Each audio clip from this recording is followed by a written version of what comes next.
हाँ जी भाई, जय हिंद सभी बच्चों को। कैसे हैं आप सभी लोग?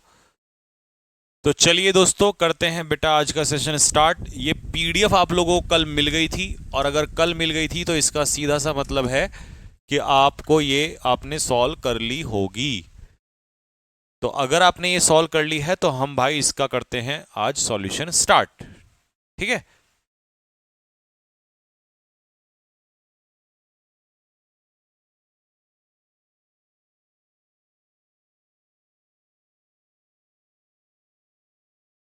सुमित बेटे, पता क्या हो रहा है? मैं बताता हूँ क्या हुआ। वो देखो, क्योंकि ग्रामर एक तरफ से लगातार चल रहा था, तो होता क्या है कि अगर सारी चीज एक साथ करवा देना तो बच्चा परेशान हो जाता है। इस वजह से उसको रोका हुआ था, क्योंकि आपको पता है मैं जिस चीज पे लगता हूँ फिर खतरनाक तरीके से लगता हूँ। अभी देखना वो स्टार्ट होगा तो उसमें भी तूफान मचा देंगे। ठीक है।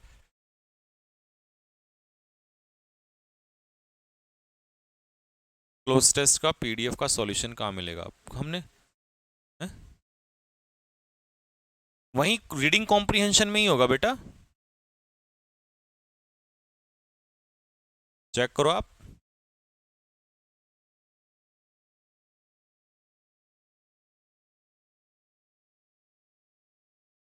चलिए भाई, तो ये है आपका जो फाइल हमने कल दिया था।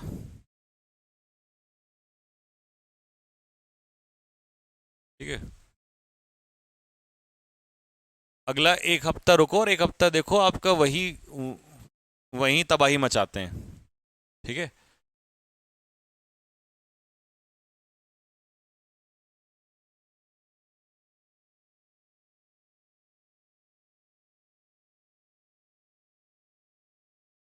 चलिए भाई, पहला क्वेश्चन क्या होगा? फर्स्ट क्वेश्चन का answer, with reluctance of his kindly and faithful Persian friend he accepted the invitation. देखिए, इस सेंटेंस को जब आपने जोड़ा तो इसका जोड़ने का तरीका देखो। यहां पर उसने कहा उसने एक्सेप्ट किया इनविटेशन। इनविटेशन किसका? इनविटेशन के पीछे of, of his kindly and, एक एडजेक्टिव से दूसरा एडजेक्टिव जुड़ेगा, तो डी के बाद बी और बी के बाद सी। तो डी के बाद बी और बी के बाद सी कौन से उसमें है? ये रहा, डी आंसर हो जाएगा, कि डी के बाद बी और बी के बाद सी केवल ए ऑप्शन में है। ठीक है जी। और विद रिलेक्टेंस का मतलब होता है, मतलब पूरे मन से नहीं, तो बिना मन के उसने एक्सेप्ट किया अपने, किसका? फ्रेंड का, invitation of his kindly and faithful person friend का। ठीक है जी। दूसरा, the thief almost his hand up और he would shoot stubbornly refuse when the policeman asked to keep. देखिए, कीप के बाद आया कीप हिज हैंड अप, जब पुलिसमैन ने कहा कि अपने हाथ ऊपर कर लो। तो डी के बाद सी कंफर्म है, इसमें डी के बाद सी नहीं है, यहां डी के बाद सी नहीं है, यहां भी डी के बाद सी नहीं है। तो इसका मतलब इसका आंसर हो जाएगा मेरे भाई ए, इसका आंसर हो जाएगा B A D C.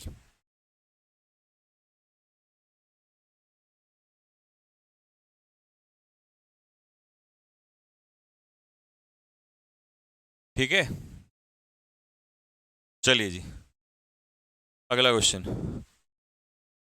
Shell have shifted of this month we by the end. देखिए ये तो सिंपल है, यहां से पकड़ लेंगे, by the end of this month. तो सी के बाद आ जाएगा बी, और सी के बाद बी इसमें नहीं है, इसमें भी नहीं है, और इसमें भी नहीं है। तो इसका आंसर क्या हो जाएगा? ये सी इसका आंसर हो जाएगा। ठीक है भाई। ये जो आज हम क्वेश्चन कर रहे हैं ये एनडीए के प्रीवियस ईयर क्वेश्चन है मेरे भाई। ठीक है। जो कल करवाए थे वो एसएससी के प्रीवियस ईयर थे, सीजीएल के, और उसके क्या कहते हैं उन सीजीएल और सीपीओ के। तो ये नहीं सोचना कि आसान है टफ है, मैं हर टाइप के करवाऊंगा। आसान होंगे तो आसान कराऊंगा, टफ होंगे तो टफ करवाऊंगा। एनडीए के भी कराऊंगा, एसएससी के भी कराऊंगा, सीडीएस के भी कराऊंगा, जिस हर एग्जाम के हिसाब से कराऊंगा। लेकिन समय जब लगेगा, धीरे धीरे ही कराऊंगा, एकदम से नहीं कराऊंगा।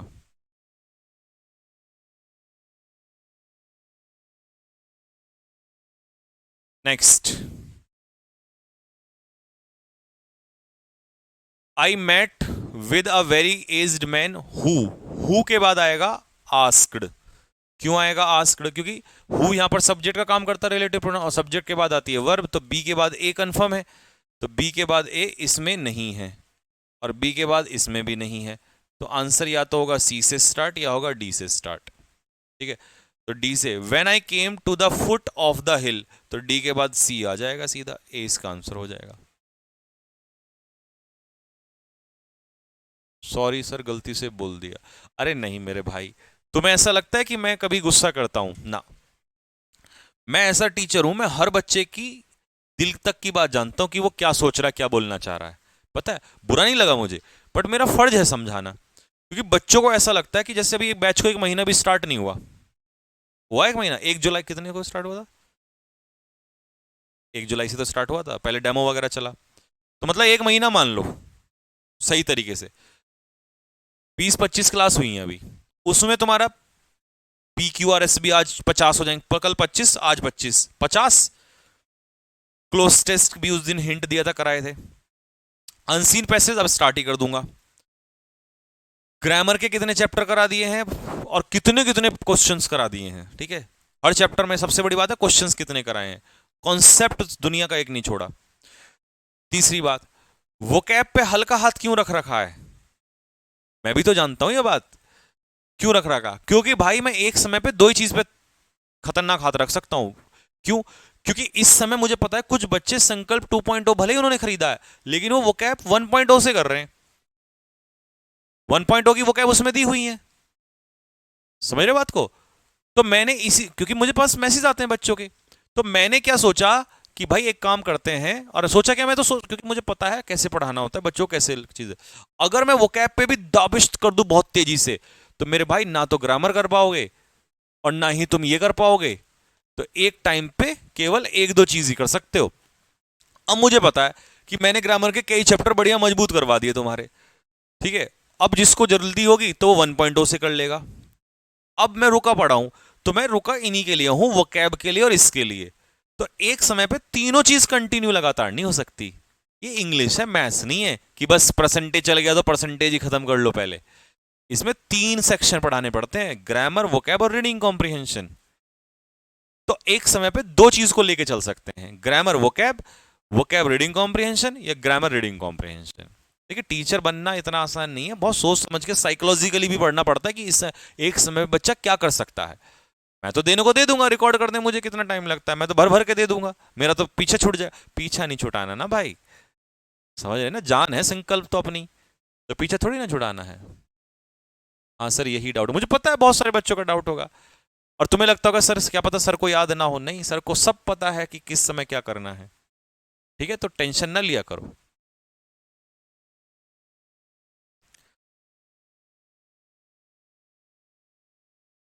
सर आज तक मैंने आपके जैसा टीचर नहीं देखा, ऐसा पढ़ाते हो, आपके पीछे का। हाँ, चलिए भाई, शुक्रिया भाई। My actions towards him, he told me several things, had been felt to be very unkind and one of them was that. देखिए, सबसे पहले क्या करेंगे इसमें, ये थोड़ा सा कंफ्यूजिंग है, तो इसको ध्यान से देखना जरा। ही टोल्ड मी सेवरल थिंग्स, उसने मुझे बहुत सारी चीजें बताई, लेकिन उनमें से एक, तो बी के बाद डी आ जाएगा, बी के बाद डी, बी के बाद डी, बी के बाद डी, आंसर हो जाएगा। ठीक है जी, तो उनमें से एक क्या था, मेरे एक्शन जो उसके प्रति थे वो अनकाइंड थे, वो एक ये था, तो आंसर डी हो जाएगा इसका। देख लो मैं कैसे कैसे पकड़ रहा हूं, इंपॉर्टेंट है तरीके। ठीक है, हाँ, तरीके इंपॉर्टेंट है।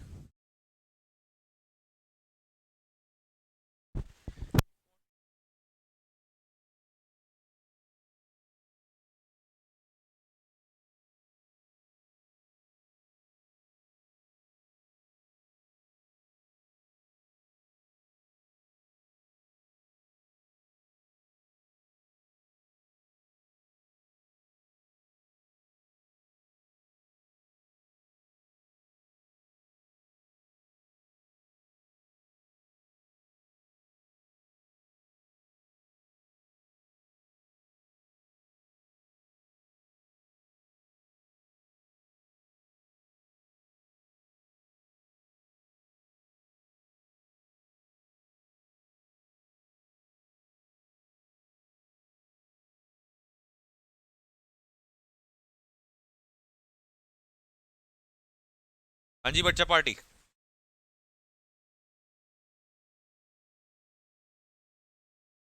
ना सर कोई डाउट नहीं है, लाइव क्लास से 300 याद हो गए, ठीक है। यस सर, मेरा बैकलॉग लग गया है, लेट से क्लास लिया। हाँ कोई बात नहीं, मैं भाई बहुत आराम से पढ़ाता हूँ, मैं बहुत आराम से पढ़ाता हूँ, बैकलॉग की दिक्कत नहीं है, आराम से धीरे धीरे कवर करना। इसीलिए मैं हर 2 महीने में बैच नहीं निकालता कि आज किया फिर निकाले, क्योंकि मैं आराम से 6 महीने लेता हूँ एक बैच में, क्योंकि मुझे पता है 3 महीने के बाद ही बच्चा जुड़ेगा, वो भी कर लेगा कवर। और स्लो ही चलता हूँ मैं यार, बहुत स्लो चलता हूँ, सच बताऊँ।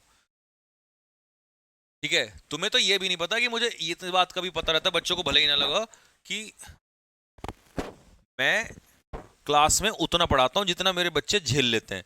मुझे इस बात का शौक नहीं है कि सिलेबस 1 महीने में या 2 महीने में पूरा, वो नहीं आता। मैं पहले ही बोल के चलता हूँ इसीलिए बैच में। देखो 6। हाँ जी, अब इससे क्या देखिए, आउट से स्टार्ट नहीं कर सकते तो बी ऑप्शन गया, बी वाला यानी कि सी। ऑफ से स्टार्ट नहीं कर सकते, डी वाला गया। ठीक है जी, एंड से स्टार्ट नहीं कर सकते, ए वाला गया। तो ये सी से स्टार्ट होगा तो बी आंसर होगा। लो धड़ से मार दो एकदम फटाफट।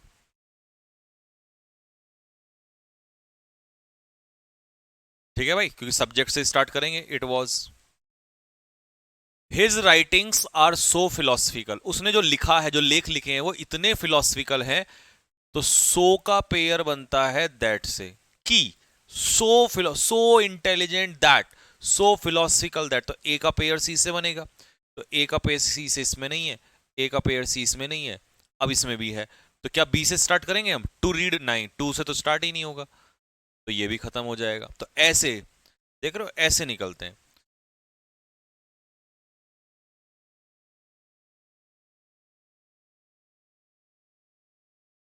एयरफोर्स तक कितना सिलेबस कवर हो जाएगा मेरे भाई? एयरफोर्स तक, एयरफोर्स का पहली बात तो अभी एग्जाम दूर है, सितंबर अक्टूबर में है।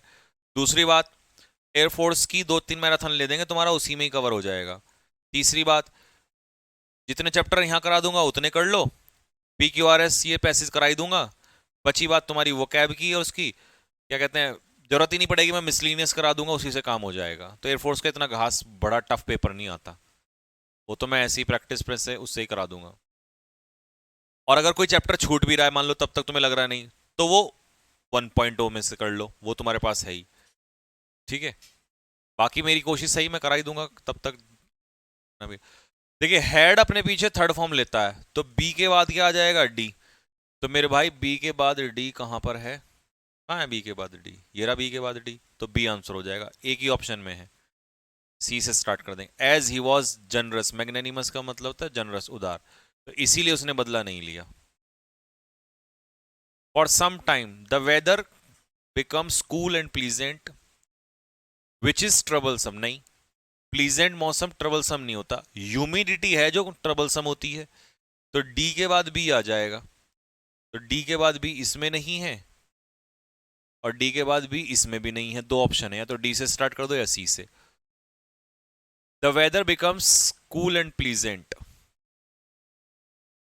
For some time though there is humidity in it, इसके अंदर, इसके अंदर मौसम के अंदर। हाँ तो मौसम पहले आएगा, सी से स्टार्ट होगा, यानी कि ए आंसर हो जाएगा। 9 का आंसर हो जाएगा भाई A, C A D B.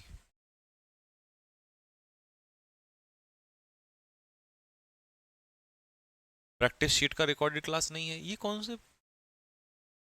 मतलब ये कहना चाह रहे होंगे कि जो आपने प्रैक्टिस शीट दे रखी हैं उनका रिकॉर्डेड क्लास नहीं है। कौन सी प्रैक्टिस शीट का, मुझे ये बता दे बस। अनिकेत सिंह बेटे ये बता दे कौन सी प्रैक्टिस शीट का, क्योंकि ऐसा तो कुछ होता ही नहीं है जहां मैं सॉल्व ना कराऊं। अगर मैं कोई चीज दे रहा हूं, इस बैच की सबसे बड़ी खास बात यह है कि मैं तो आंसर की भी नहीं देता, क्योंकि मैं तो खुद कराने में विश्वास रखता हूं बच्चों को। अच्छा, हैव सम इन्फ्लुएंस ऑन, तो कुछ प्रभाव पड़ता है ऑन, किसके ऊपर? ऑन ऑल्टर नहीं, ऑन नो नहीं, ऑन डायरेक्शन, इंसान की डायरेक्शन पे, ठीक है, लाइफ की। तो ए के बाद हो जाएगा आपका डी। ए के बाद डी इसमें नहीं है, बाकी तीनों में है। ओके, चलिए जी। No doubt education and surroundings have, education का और वातावरण का प्रभाव पड़ता है, तो सी के बाद ए आ जाएगा। तो सी के बाद ए इसमें नहीं है और सी के बाद ए इसमें नहीं है, तो कंफर्म है कि डी आंसर हो जाएगा। ठीक, लीजिए भाई, पीपल फॉलो, पीपल से स्टार्ट, एंड फ्रॉम टू से तो होगा ही नहीं, तो डी से स्टार्ट होगा और डी के दो ऑप्शन है, तो इनको तो हटा दो। डी के बाद ए या डी के बाद बी। पीपल फॉलो फैशन, लोग फैशन को फॉलो करते हैं। क्यों फॉलो करते हैं? टू रेज देयर स्टेटस, अपना स्टेटस बढ़ाने के लिए। एंड एक्सेप्टेंस फ्रॉम अदर्स, और दूसरों से मनवाने के लिए कि भाई दूसरे हम इस बात को मान लें। तो सी के बाद बी, तो आंसर इसका हो जाएगा बी, आंसर हो जाएगा। ठीक है भाई, अगला कीप। देखिए यहां पर ये हिंट ढूंढा करो, keep him at an arm's length, ये ईडीएम है, तो उससे दूरी बना के रखो। तो डी के बाद सी ढूंढ लो, डी के बाद सी, सब में है डी के बाद सी। अच्छा अब देखो, the rascal is a lazy sulky, rascal जो है वो जो बंदा है, वो इंसान है, वो जो लड़का है वो बहुत ही आलसी है। तो बी के बाद ए, तो बस ये हो गया बी के बाद ए।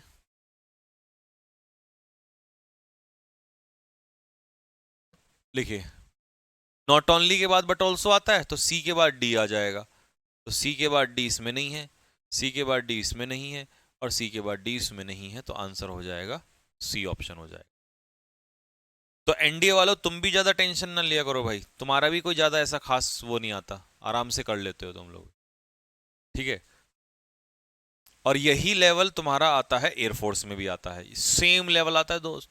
अगर एयरफोर्स वाले भी है ना कोई, तो दर्द मत लेना, यही लेवल आता है तुम्हारा भी। इसीलिए मैं हर लेवल के क्वेश्चंस करा रहा हूं, हर लेवल की शीट दूंगा तुम्हें, इजी, मॉडरेट, टफ।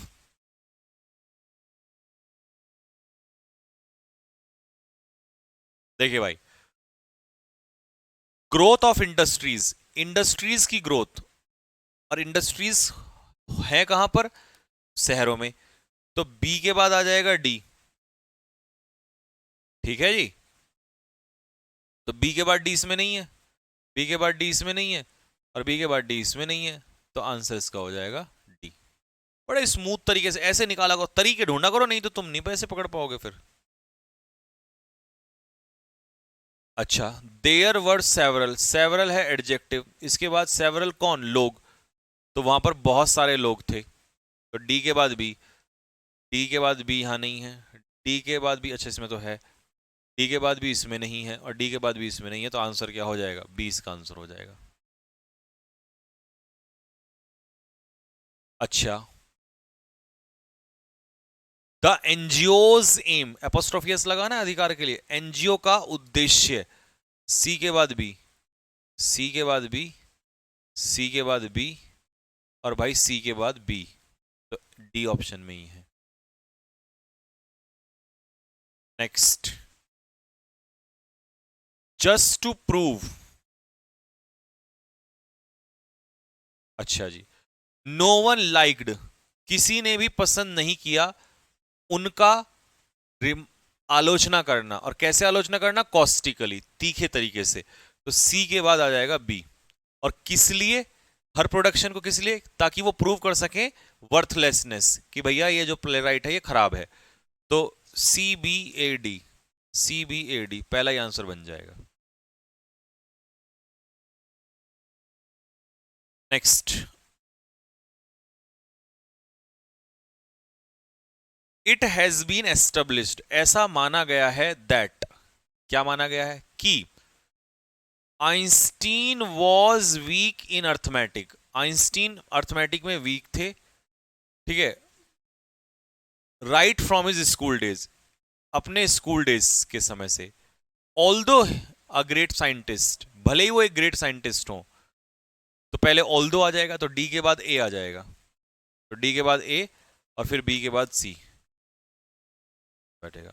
तो ऐसा माना गया है कि ऑल्दो अ ग्रेट साइंटिस्ट, भले एक अच्छे साइंटिस्ट हो, लेकिन फिर भी पहले ऑल्दो फिर उसके बाद फिर भी का क्लॉज, तो आइंस्टीन जो थे वो कैसे थे?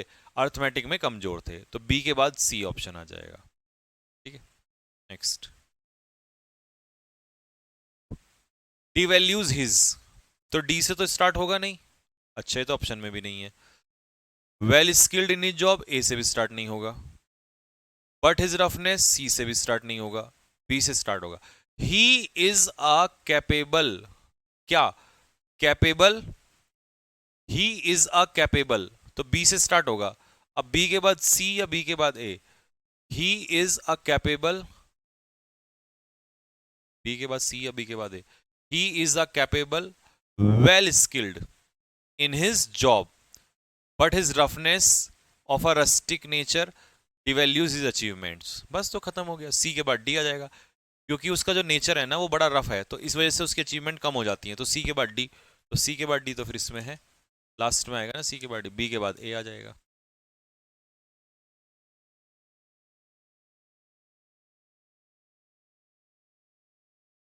Someone broke, break into phrasal verb बन जाएगा बी के बाद ए, तो बी के बाद ए यहां नहीं है, और बी के बाद ए यहां नहीं है, और बी के बाद ए यहां नहीं है, तो आंसर इसका हो जाएगा B.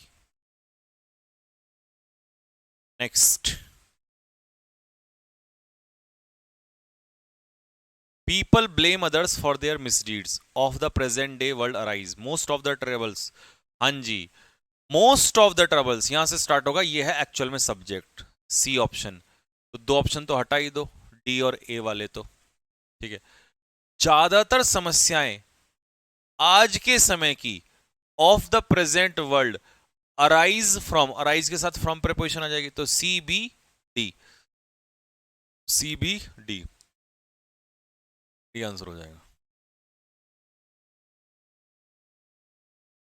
Next, one of the, तो ये सब्जेक्ट नहीं है, ये सब्जेक्ट नहीं है, ये सब्जेक्ट नहीं है, तो बी से स्टार्ट होगा, और बी के दो ऑप्शन है।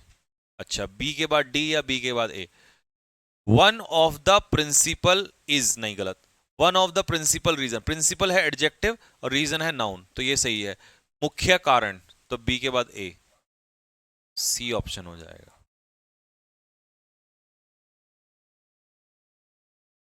मुझे एनडीए रिटर्न से ज्यादा समस्या एनडीए एसएसबी में होती है।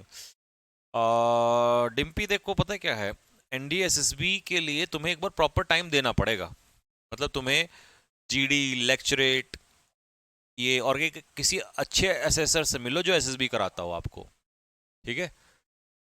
अच्छा, ग्रामर अपीयर्स, ग्रामर दिखाई देती है,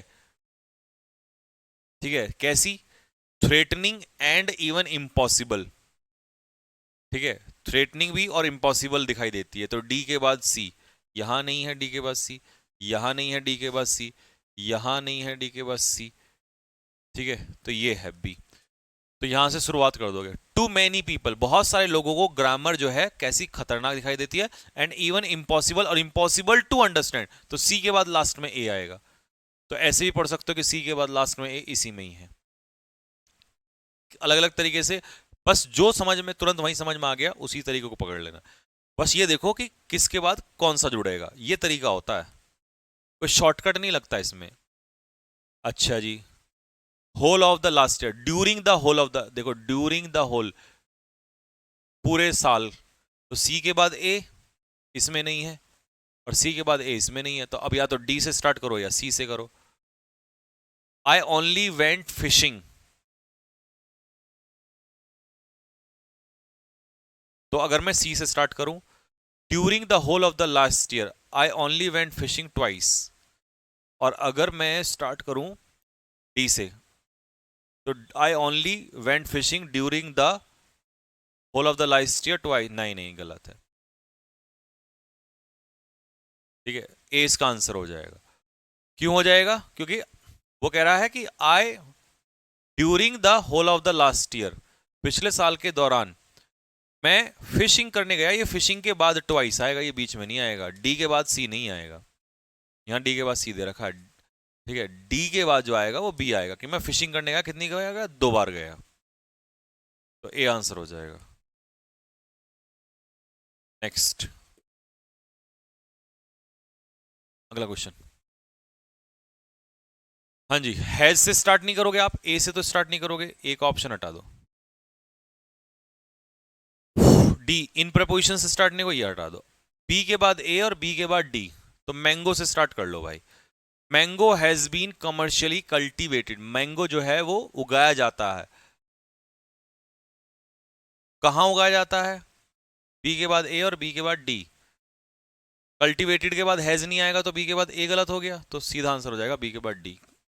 इंडो बर्मा रीजन में उगाया जाता है। ठीक है भाई, तो ये हो गया आपका कंप्लीट आज का होमवर्क सॉल्यूशन।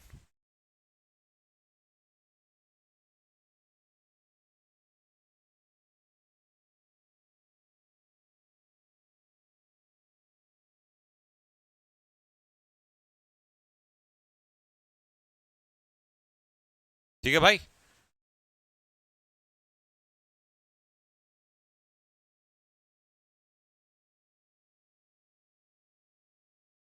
अच्छा दो पैसेज भी दिए थे आपको, उनको भी इसी में सॉल्व करा दे क्या?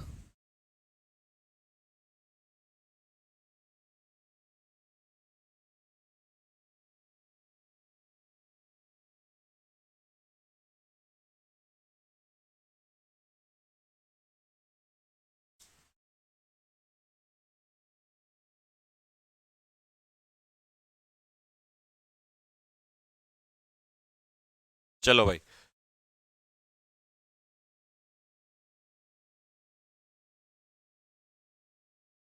अग्निवीर में भी ये सब PQRS, हाँ बिल्कुल आता है, क्यों नहीं आता है, PQRS तो आता है अग्निवीर।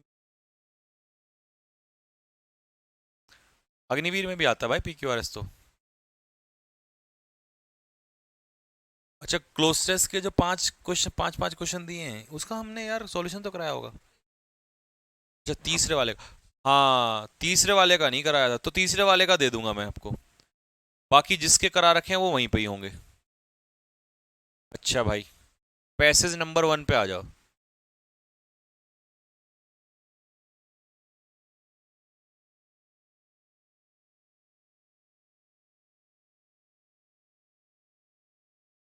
चलिए, तो भाई देखो पैसेज, पैसेज में सब बस यही तरीका सबसे पहले है कि आप एक बार क्वेश्चन पहले पढ़ लिया करो तो और आसान हो जाएगा। क्या है देखो, पैसेज की थीम क्या है, तो आपको एक बार इसकी थीम पढ़नी है सबसे पहले कि भाई किस बारे में है ये। Humpback trick whales, how can regular looking humpback trick whale watchers, whale watcher, whale को देखने वाले लोगों को कैसे हम्बैक नाम की जो मछलियां होती हैं वो ट्रिक करती हैं, धोखा देती हैं, चीट करती हैं। और मेगालो सबसे पहले कहाँ डिस्कवर हुआ था, और turn over with a sudden quick movement का मतलब क्या है वोकेबलरी में, और टोन पैसेज की, स्पीकर की टोन किस टाइप की है। ठीक है, चलो जी आ जाओ।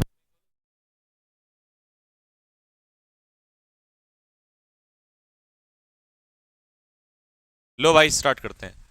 मिगालो is by far one of the world's most recognisable whales, ये मिगालो जो है एक प्रकार की मछली है, वेल मछली है।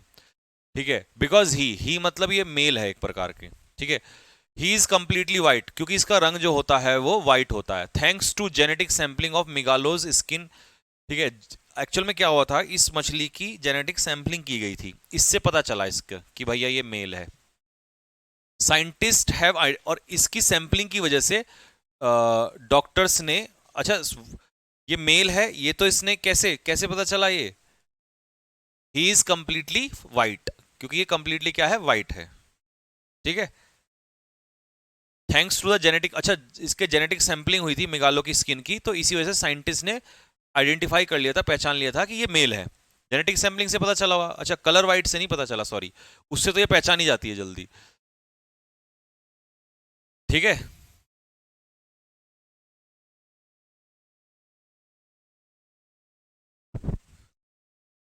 चलिए, एंड हिज एल्बिनो अपीयरेंस, और इसकी जो एल्बिनो अपीयरेंस है is a result of his variation in the gene, तो जो ये अलग अलग अपीयरेंस होती हैं इसकी कलर की, ये इसके जीन की वजह से हैं। ठीक है, जो इसका कलर आता है स्किन पे। ठीक है, ये एक बार फिर से पढ़ लो, एंड हिज एल्बिनो अपीयरेंस, और इसकी जो एल्बिनो अपीयरेंस है इज अ रिजल्ट, ये परिणाम है इसके वेरिएशंस का इन द जीन, इसके जीन में जो वेरिएशंस है उसका परिणाम है, जो कि रेस्पॉन्सिबल है इसके स्किन के कलर के लिए। सिंपली बाय लुकिंग डिफरेंट, और केवल अलग लिखने की वजह से, दिखने की वजह से मिगालो जो है वो एक आइकन बन गया है। ठीक है, ऑस्ट्रेलिया के ईस्ट कोस्ट में हम्बैक वेल पॉपुलेशन, ठीक है, हम्बैक वेल पॉपुलेशन की संख्या में मिगालो जो है सबसे प्रसिद्ध हो गया है। इंडीड, वास्तव में मिगेलो हैज हिज ऑन, इसका ट्विटर अकाउंट है, 10,000 फॉलोअर्स हैं इसमें, वेबसाइट भी है जहां पर आप अपने जो फोटो वगैरह वो लोड कर सकते हैं और हम्बैक मछलियों के बारे में ज्यादा जान सकते हैं, humpback whales. He was first discovered, और इसको 1991 में जो है ऑफ ब्रायन बेक में इसको ढूंढा गया था, जो कि ऑस्ट्रेलिया में है। तो ये क्वेश्चन भी था कि कहाँ है, तो ऑस्ट्रेलिया में है। And has since played here, और तब से ये लुका छिपी खेल रहा है फॉर मैनी ईयर्स, काफी सालों से, विद मैनी नॉट नोइंग, काफी लोग नहीं जानते कि कहां पर और कब ही विल शो अप, की अगली बार ये कहां दिखेगा। ही हैज इवन सरप्राइज, और इसने कीवी मतलब न्यूजीलैंड के जो फैंस हैं उनको भी, न्यूजीलैंड में जो कीवी के फैन होते हैं उनको भी शो अप किया है न्यूजीलैंड में। मतलब मिगेलो ऑस्ट्रेलिया में नहीं, ये न्यूजीलैंड के तालाब, वो उसमें समुद्र में भी दिखाई दी है वहां पर। वाटर्स का मतलब तालाब होता है, वाटर मतलब पानी, वाटर्स मतलब तालाब। Next, with the last official sighting 2 years ago, और ये ऑफिशियली 2 साल पहले दिखाई दिया था। The time has once again come, और समय आ गया कि हम इसका पता करें कि मेगालो कहां पर है। ऑलरेडी इस साल बहुत सारी गलत साइटिंग्स सच एज, जैसे कि near all white whale spotted of near South Wales के नजदीक इसको पाया गया है। ठीक है, to make things more confusing, और कंफ्यूज करने के लिए, regular looking humpback can trick whale watchers when they flip flop upside down, जब वे उलट जाते हैं तब वो क्या करते हैं, उनको ट्रिक करते हैं, यानी कि उनके साथ धोखा हो जाता है। Due to their white bellies, किसकी वजह से, व्हाइट बैलीज। तो ये भी था कि हम्बैक्स को कैसे ये जो है बेवकूफ बनाता है, तो इसकी व्हाइट बैलीज की वजह से। ठीक है, क्योंकि उलट जाता है तो पता ही नहीं चलता उस समय। लो जी भाई, बताओ, तो पैसेज किसके ऊपर है, थीम क्या है, मिगालो की साइटिंग, की मिगालो कहां कहां दिखाई देता है, कब कब कैसे दिखाई देता है। ठीक है, अच्छा जी। और ये कैसे बेवकूफ बनाता है, by showing there white colour Bally's, ये अभी दिखाया था इसमें। मिगालो डिस्कवर कहां हुआ था, ऑस्ट्रेलिया में। और भाई उलटने को क्या कहते हैं, फ्लिप, फ्लिप करना मतलब उलट जाना होता है, टर्न ओवर। और what is the tone of passage, passage की टोन क्या है, निराशावादी है क्या, मेलंक्लिक, सैड, नहीं। तो कैसी है बताओ जरा फटाफट, कैसी लगी तुम्हें टोन, पैसेज में एक तरीके से क्या समझाया गया है बताओ। तो भाई मेरे इसमें, अच्छा सिनिकल होता है आलोचक, तो आलोचक ना तो इसमें किसी की हो ही नहीं रही है। ठीक है, और पेसिमिस्ट होता है निराशावादी, तो डेस्क्रिप्टिव है। डेस्क्रिप्टिव इसलिए है क्योंकि इसमें मिगेलो का पूरा एक्सप्लेनेशन दिया हुआ है, तो इसीलिए इसे डेस्क्रिप्टिव, जब किसी चीज का कंप्लीट एक्सप्लेनेशन हो तो उसे डेस्क्रिप्टिव कहते हैं। लो जी,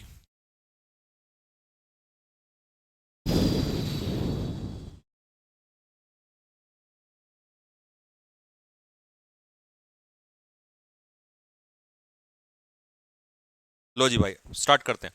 इट इज नॉट एन एग्जेगरेशन, ये कोई बढ़ा चढ़ा के कहने वाली बात नहीं है कि भाई ये क्वेश्चन जो है कि कहां और कब Black Death, it is not an exaggeration to say that the question of where and when the Black Death, the deadliest pandemic ever, सबसे खतरनाक पेंडेमिक थी ये ब्लैक डेथ, जैसे कोरोना था ना ऐसे ही, ये ओरिजिनेट हुआ कहां, इज, ये सबसे बड़ा रहस्य है इंसान की हिस्ट्री का, black death.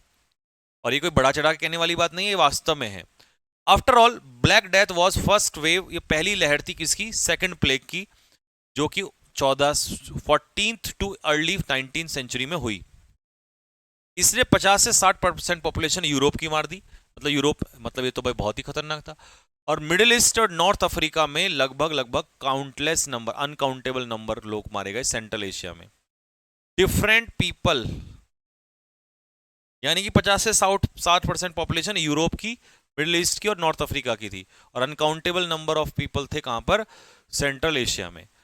Different proposals based on competing theory, अलग अलग प्रस्ताव आए, अलग अलग थ्योरीज बनी, उन्हें आगे रखा गया, पुट फॉरवर्ड। बट 2017 में आई केम अक्रॉस, मतलब राइटर को पता चला कि कुछ रिकॉर्ड्स जो एक्सप्लेन कर रहे थे क्या, एक मेडिवल सिमेट्री, मतलब एक ऐसी कब्र, एक ऐसी कब्रिस्तान था, ऐसी कब्र थी जो कि काराडिगच चुई वैली नॉर्दर्न कजाकिस्तान में थी।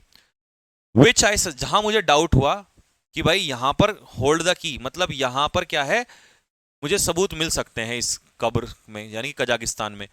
As part of a multidisciplinary team को लेड बाय मारिया सायरोप एट यूनिवर्सिटी ऑफ टूबिंगन। तो as part of the multidisciplinary team, मैं उस मल्टी डिसिप्लिनरी टीम का हिस्सा था जिसको इसने लीड किया था। वी हैव नाउ इन्वेस्टिगेटेड, अब हमें बहुत सारे स्पेसिमेन मिल गए हैं, बहुत सारे जो हैं सबूत मिल गए हैं from the individuals buried at the site, जो जो वहां पर दफनाए हुए लोग थे। और हमें एक आंसर मिला है, वो आंसर क्या है कि the idea that the Black death originated in the eastern territories, कि वो जो ईस्टर्न टेरिटरीज में ये जो ब्लैक डेथ जो है उसकी शुरुआत हुई थी, ओवरलैपिंग, ओवरलैपिंग है, रफली स्पीकिंग है, Central Asia, Mongolia and China, dates back to the contemporaries of the pandemic in Europe and Islamic world. ठीक है जी। तो वो ये कह रहा है कि आइडिया ये है कि ये जो है ये स्टार्ट हुआ है, ब्लैक डेथ जो है वो ओरिजिनेट हुआ था ईस्ट टेरिटरीज में। तो ये आइडिया जो है ओवरलैपिंग है, रफली स्पीकिंग, सेंट्रल एशिया, मंगोलिया और चाइना। और ये कहां से हुआ था?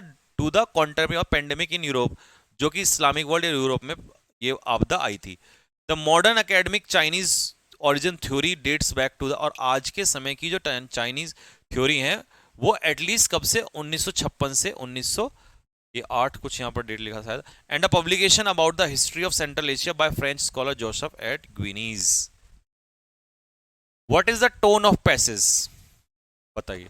देखिए एक्चुअल में इसमें जो टोन है ना वो निराशावादी है, पैसिमिस्टिक। अच्छा है क्यों? क्योंकि मेरे भाई ये तो सीधा, इससे बुरी तबाही दुनिया में कुछ नहीं हुई, तो ये मजाकिया भी नहीं है और एक्सप्लेनेशन भी नहीं है किसी के बारे में, तो ये तो पैसिमिस्टिक है, निराशावादी।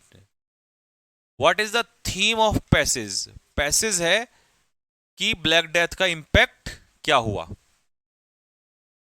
क्या फर्क पड़ा उसका। और पैसेज को हम डिस्क्राइब, पैसेज ब्लैक डेथ को कैसे डिस्क्राइब करता है कि ये पहली वेव थी, लहर थी किसकी? सेकंड प्लेग की पहली लहर थी। और इसके लिए सुटेबल वर्ड बताओ क्या होगा? जुरिडिक्शन, मतलब जो आपके अधीन में, जहां पर आप रूल कर सकते, तो वो तो टेरिटरी होती है, कॉन्टेम्परेरी समकालीन होता है, मिस्ट्री रहस्य होता है, तो ये वोकैब, एक वोकैब भी पूछता है। और भाई ओरिजिन कहां से हुआ था इसका? ओरिजिन ऑफ ब्लैक डेथ कहां से हुआ था इसका? क्या कहते हैं, कजाकिस्तान से हुआ था, क्योंकि कजाकिस्तान में ही तो। ठीक है भाई, तो ये आपका पैसेज भी आज समाप्त हो गया। अब हम कल आपको जो PQRS देंगे होमवर्क में करने के लिए घर से, और पैसेज भी देंगे, वो आपको सेल्फ करना है।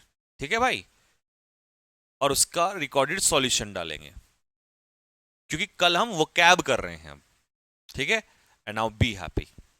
तो कल हम वोकैब करेंगे इस क्लास में। ठीक है दोस्त, तो चलिए कल मिलते हैं सेम टाइम पे, तब तक के लिए जय हिंद।